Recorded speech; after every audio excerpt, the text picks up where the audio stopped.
Ready, sir? Ready, sir.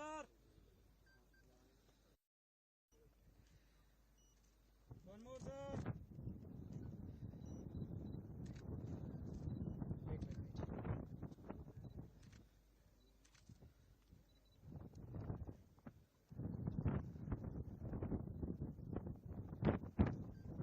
Take one video.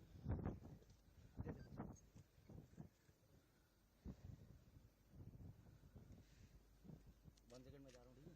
बोल दो. तरोताजी के साथ बोलिए, भारत माता की मैं आपके समर्पण को नमन करने और आपके शौर्य को सराहने और आपके परिश्रम को का अभिनंदन करने के लिए आया हूं, उसे सलाम करने के लिए आया हूं। मैं आप सभी को ऑपरेशन सिंदूर की सफलता पर तहे दिल बधाई देता हूं।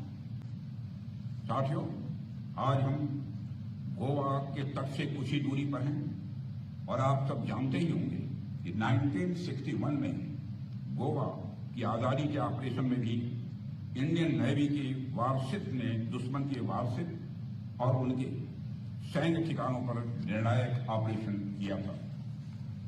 उस अभियान ने भारत से कोलोनाइजेशन के अंतिम अवशेषों को मिटा दिया।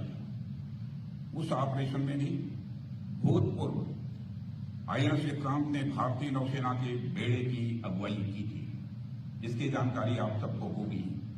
आज एक बार फिर आईएनएस विक्रांत अपने नए अवतार में आतंकवाद के खिलाफ भारत के संकल्प का नेतृत्व कर रहा है।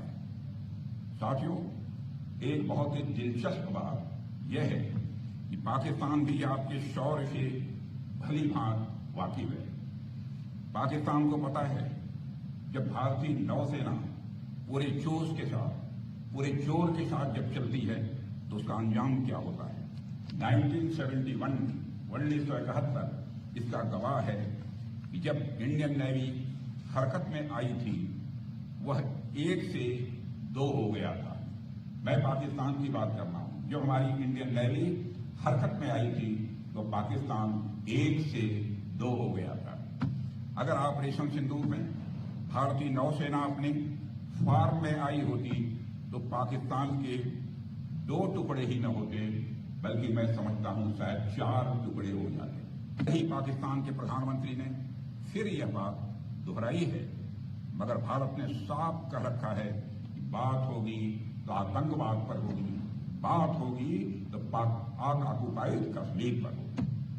अगर पाकिस्तान बातचीत को लेकर गंभीर है तो उसे हाफिज सईद और मसूद अजहर जैसे आतंकवादियों को भारत को सुपुर्द करना चाहिए, ताकि उनके साथ भी इंसाफ किया जाए।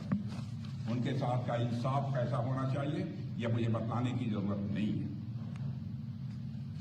साथियों, पाकिस्तान इस बात को गांठ बांध कर रखे कि हमारी नेवी अगर एक और समुंदर की तरह शांत है तो दूसरी ओर वह समुंदर की तरह सुनामी लाने की भी क्षमता रखती है। यह है हमारी भारत की नेवी। अभी कल ही मैं नेवी के 2 जाबाज वीरांगनाओं से मिला हूं, लेफ्टिनेंट कमांडर दिलना के और लेफ्टिनेंट कमांडर रूपा के। 8 महीने तक समुद्र में नाविका सागर परिक्रमा करके हमारी वह दोनों बेटियां भारत अपने वतन को वापस लौटी।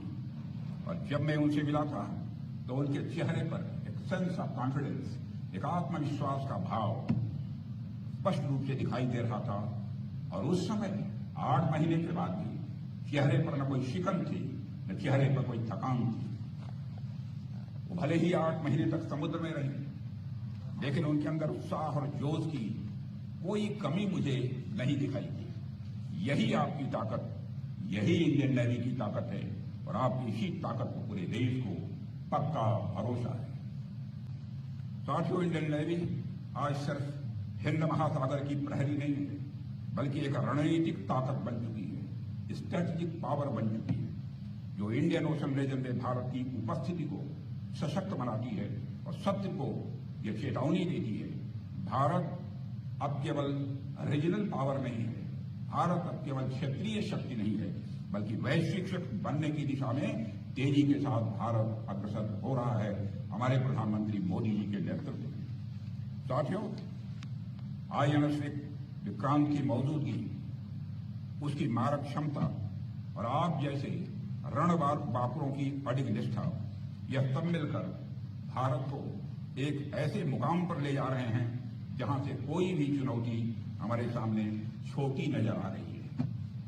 साथियों, आपका जीवन अनुशासन, समर्पण और इस दोनों के साथ साथ बलिदान की भी मिसाल है।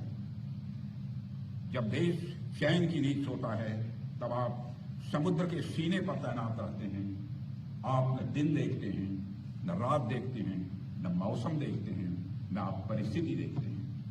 भारत को आप सबके ऊपर गर्व है और आप मुझे पूरा भरोसा है, चाहे हालात कैसे भी हों, आप हर समय उस चुनौती के लिए तैयार रहेंगे। ठीक उसी तरह मैं आपको आश्वस्त करता हूं, प्रधानमंत्री जी के कुशल मार्गदर्शन में हमारी सरकार भी आप सभी को मजबूत बनाने और आपके वेलफेयर के लिए हमेशा तैयार थी, तैयार है और तैयार रहेगी।